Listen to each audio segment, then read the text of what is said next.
It's the Kyle Hyman Show on Redeemer Radio. This is Kyle Hyman, and joining us to talk about a unique way of evangelizing that he has and his book, The Missionary of Wall Street, is Stephen Auth. Thanks for being here, Stephen. Thank you for having me, Kyle.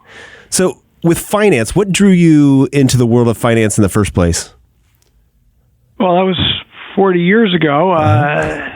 Just an interest in the world of business, and particularly, what I do, investing globally is just very interesting to me because I learn a lot about it, a lot of different companies all over the world. It's intellectually very challenging, and it involves working with people and a lot of things like that I get a kick out of. I think I'm good at it. Good. Well, prior to 2002, how would you describe your faith? Prior to 2002, I'd probably describe myself as a lukewarm Catholic, Sunday morning. At one point, by the time I got out of Princeton, Harvard, I was probably an agnostic, frankly. And then after I got married to my wife, who's devout Catholic, I gradually kind of fell back into, say, lukewarm Catholicism, Sunday morning Catholic, half day for the Lord, and the other 6.5 days for Steve. And at the beginning of the book, I mentioned this. In 2002, I have a kind of a conversion experience, if you will, that kind of brings me closer to the Lord in a kind of very dramatic way. Yeah, because your heart stopped. Yeah, my heart stopped. Spoiler alert. That'll do it. Yeah. And a priest came to visit me. It was Thanksgiving Day to give me last rites.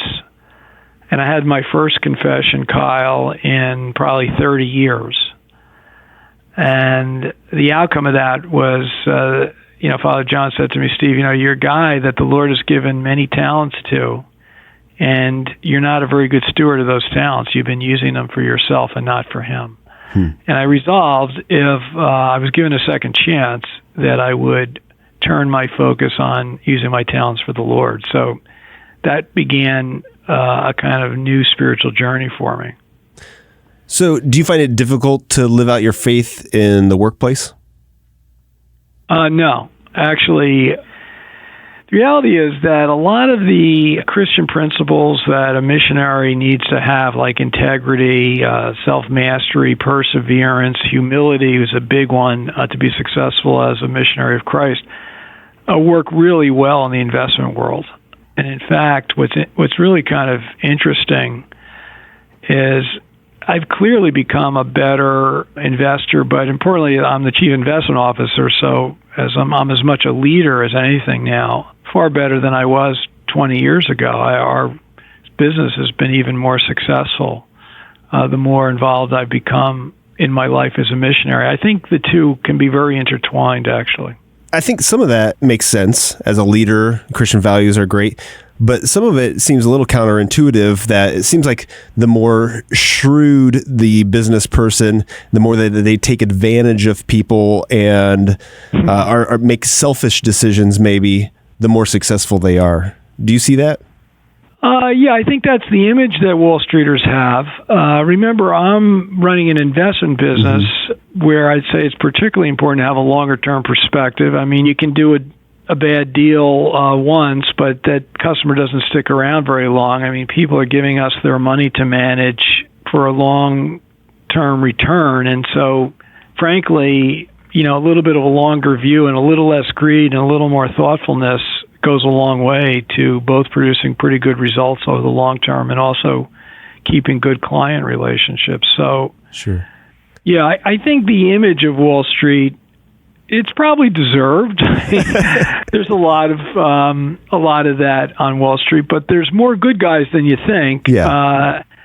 One of my first projects when I kind of reconverted was to help start the Lumen Institute, which is now 150 members strong, heavily in New York, but also Chicago, Atlanta, and basically helping form Catholic leaders like myself in their faith so that they can bring that not just to their families and their social circles, but to the workplace. So, and all of those men and women in Lumen, they're very successful at their work, and I think they're reasonably successful at bringing the Lord to the world a little better, too. So it can work together. Yeah. Well, one of the interesting things that you've done is actually done street evangelization in New York.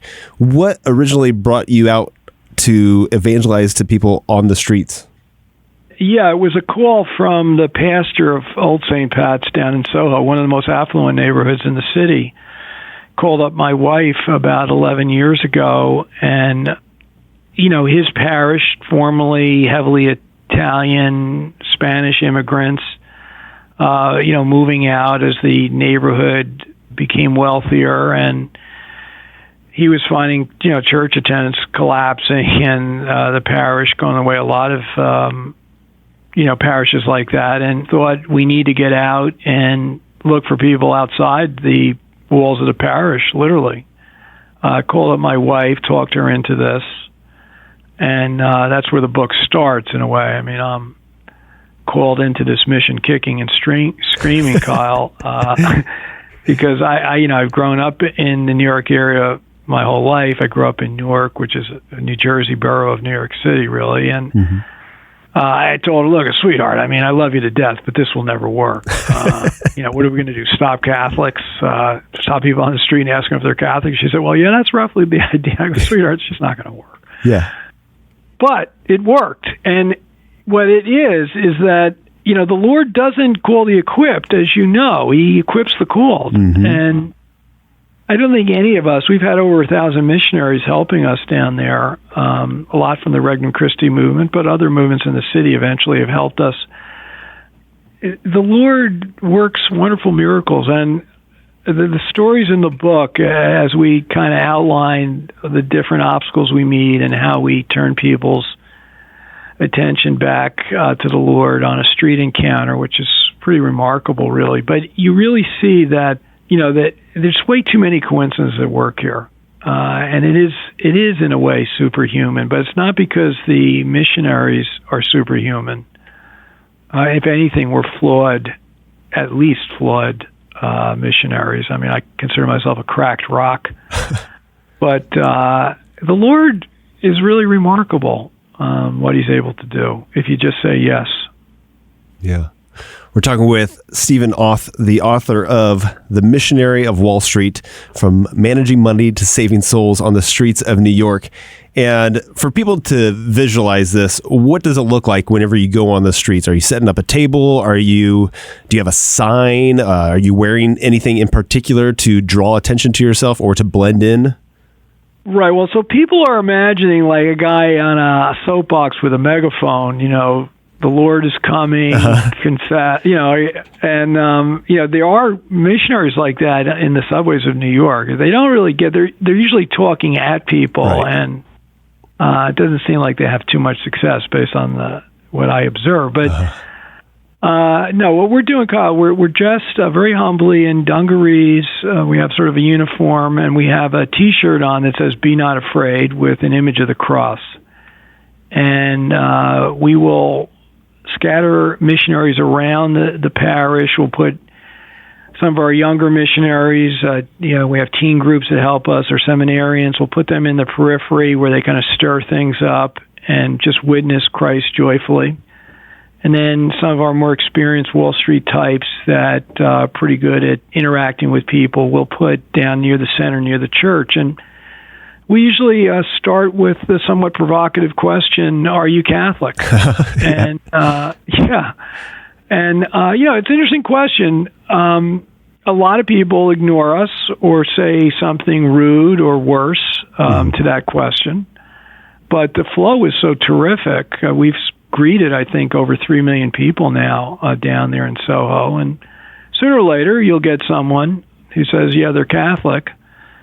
And then we'll ask them about, they've been to services. Usually if it's Holy Week, for instance, we'll have a service schedule for the Triduum, Lent, Easter, San Gennaro Festival. We have different times a year we do it. But we'll start talking about the services, ask them if they'd like a rosary that's been blessed at the church. And then eventually we'll start asking them how their spiritual life is going. Uh-huh. And by now, they're kind of interacting with us comfortably.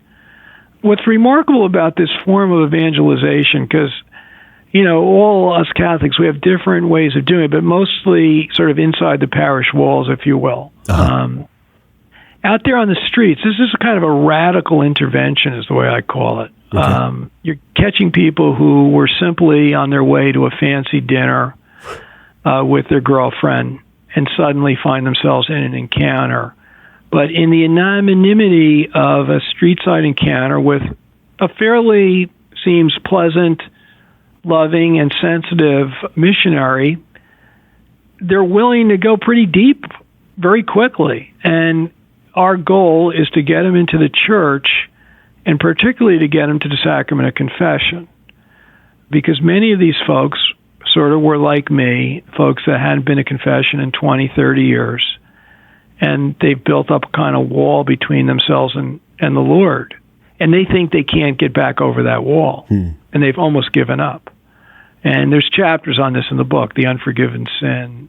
I have my own relationship with God. I'm too embarrassed to tell the priest, whatever. But, we have found over the years ways to kind of drill down there and get them into a meeting with the Lord in the sacrament of confession. And what happens next is just remarkable. I mean, people come out of the church crying, hugging us, thanking us for being on that street corner. And that's what keeps the missionaries coming back. And it's what keeps people reading this book, because you read these stories of these conversion experiences that happen in the oddest of ways.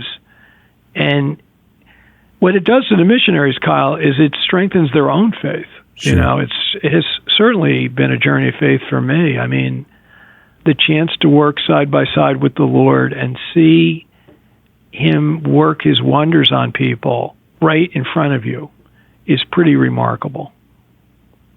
So what would you say to somebody who says, I would love to do something like this, but just too nervous or scared?